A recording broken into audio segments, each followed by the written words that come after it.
This is Scott from KIG. It's March 8th, 2025.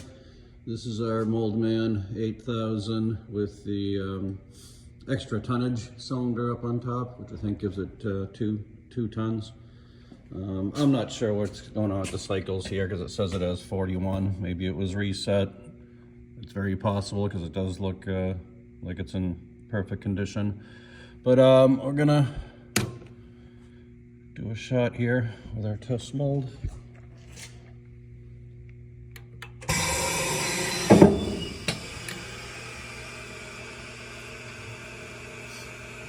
Again, I don't have any metal inserts in here, so you get a little plastic oozing out.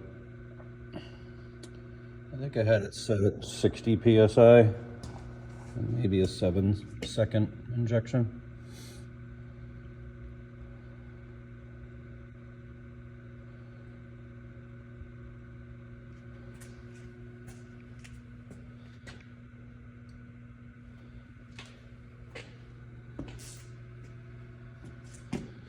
I don't have the chillers hooked up.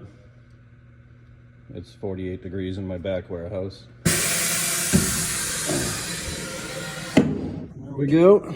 It's probably could have given it a couple extra seconds of cooling time, but I injected enough so I can kind of, it oozes out and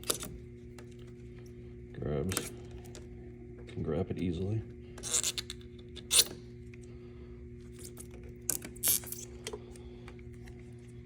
There you go.